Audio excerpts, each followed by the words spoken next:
competitive Pokemon is unfair. Another critical hit! Oh, and a freeze! gosh. Will it hit? No, of course not. Critical hit on top of it all. And things just go from bad into worse. Oh no, he crit me, I lost! Oh, he crit me, I lose.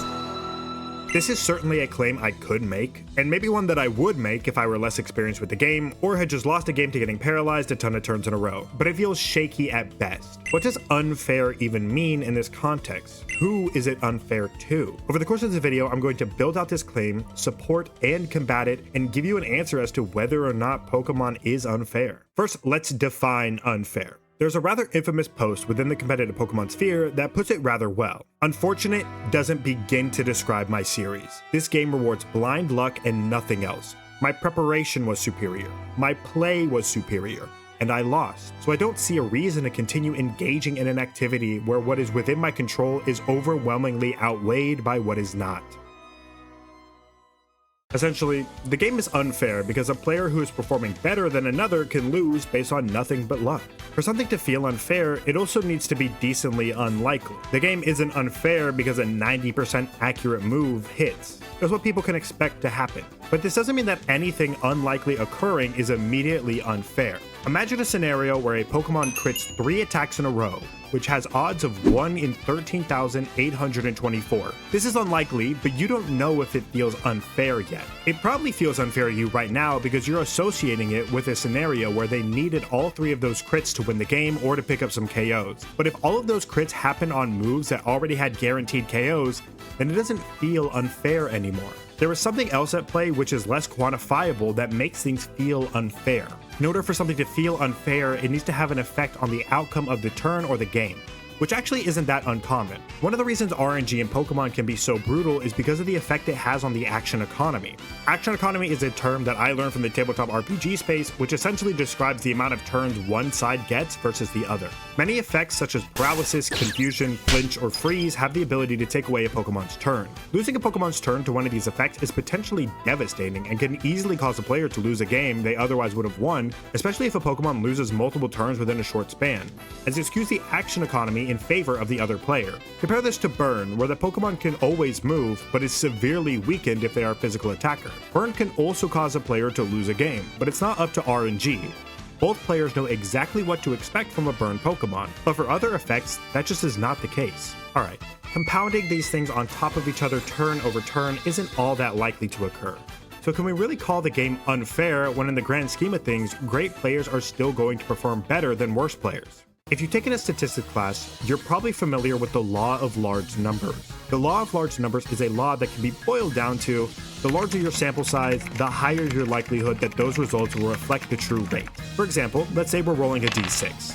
If we only roll it twice, we can come to the conclusion that there is a 50% chance to get a 3, a 50% chance to get a 6, and a 0% chance to get anything else based on our results, which of course does not accurately reflect the true rate of 1 in 6 for each number. If we instead roll 10 million d6s, we get numbers which far more accurately represent the true rate.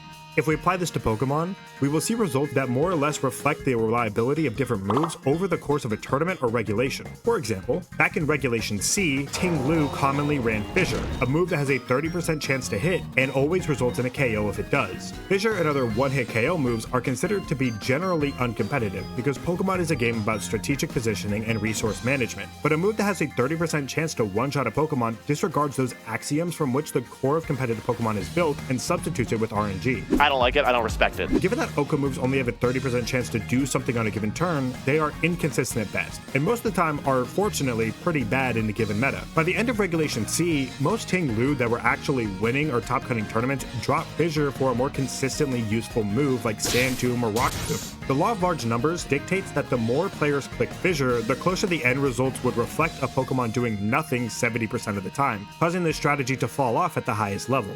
However, Pokemon is not a game played from a statistically zoomed out perspective with thousands of random trials. To bring back to an example of our D6, Pokemon players aren't making 10 million moves at once. Assuming we're talking about doubles, they're only taking 2 turns at a time, which as we saw can very easily have secondary effects, critical hits, what have you, occur at rates far different from what is to be expected. This is what makes Pokemon able to feel unfair. Individual turns, and to a smaller degree individual games, do not have a large enough sample size of random trials to allow for things to converge to their specific rates, meaning that players are far more likely to be lucky or unlucky. But it's not just the amount of random effects that occur in one player's favor, but when and where they occur that can make all the difference in a Pokemon battle. Imagine you have a paralyzed Indeedee that is able to set up Trick Room. You know that you survived the double up from your opponent, so you can protect your Ursaluna and click Trick Room. If you get up Trick Room, Ursaluna can sweep the remaining 2 Pokemon and you will win. But if you get paralyzed, you won't have enough HP left on either Pokemon to win the game. Let's say there are 4 turns left in the game no matter what. If we only base luck on the number of turns Indeedee gets paralyzed, then 0 paras is the best case, followed by 1, and so on. But because of Ursaluna, we only need Indeedee to move this turn, meaning that 3 turns of paralysis can be luckier than 1 turn of paralysis if those 3 turns happen after Trick Room goes up, even though 3 turns of paralysis is less likely than 1. I don't want you to get the impression that the game is all luck, though. Imagine we're the other player up against Ursaluna and Indeedee, and we know the only way our opponent wins is if they get Trick Room up. We don't have any way to prevent Trick Room other than Para, so we paralyze the Indeedee and hope for the best. By doing this, we have increased our chances of winning from 0 to 25%, which is a substantial difference. Being able to see which RNG paths can clutch a game for you, and playing into those is an expression of skill, even if you need a little bit of luck to pull it off. In an ideal scenario, this wouldn't win that player every game, but snatching up maybe 1 game out of a best of 3 is certainly reasonable in my opinion. The same is true in reverse. Seeing which RNG paths can lose you a game and playing around those is also an expression of skill. If you know you lose on a Draco Meteor miss, then maybe Terra Electric Thunderbolt to guarantee the attack goes off is the play you should be going for.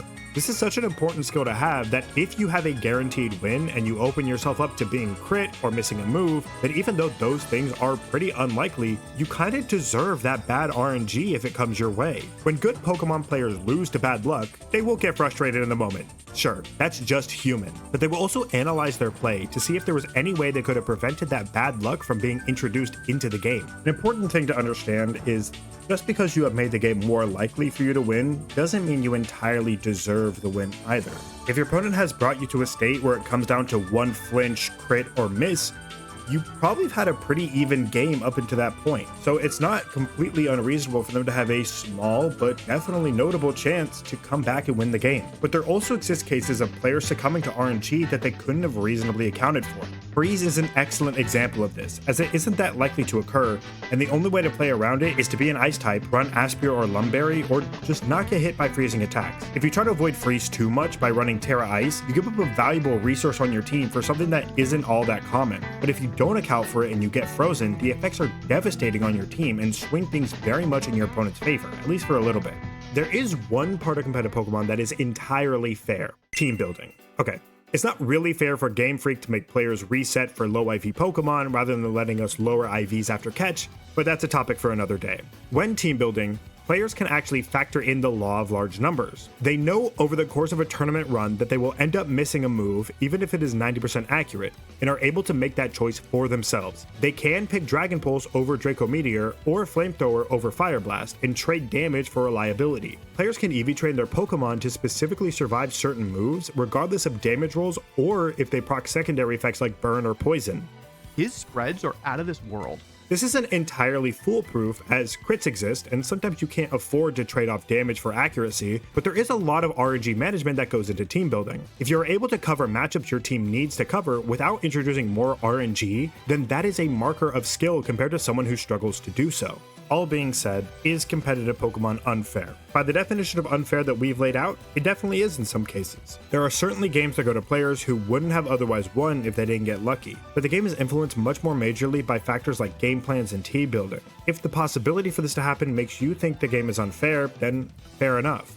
But these don't happen all that often, and I'm of the opinion that for the most part, Pokemon is fair and very skill-based. As long as RNG is a factor, Pokemon will never be entirely skill-based or entirely fair. But that being said, if you're blaming all of your losses on luck, you need to examine something else. Pokemon is influenced by RNG just a little bit too much for my liking, and I think if Game Freak found a way to rein in the tail ends of the bell curve, so to speak, so we don't see those extreme circumstances as much, the game will be better off for it. I hope they test out some mechanics either in a spin-off game or as a side mode in Champions to help with this. However, I by no means think the game is entirely determined by luck. Top players are top players because of their ability to team build, make game plans, cover their opponent's options, and account for and handle the bad luck that gets thrown their way rather than submitting to it.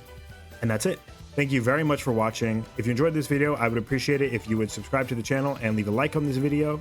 This video is a little bit different than the stuff I typically make. A little bit more meta discussion about the game rather than analyzing specific things. I thought it was an interesting topic. But yeah, if you enjoyed, you'll probably like one of the videos that are up on your screen right now. That being said, thank you very much for watching. Good luck in your future games and have a good one.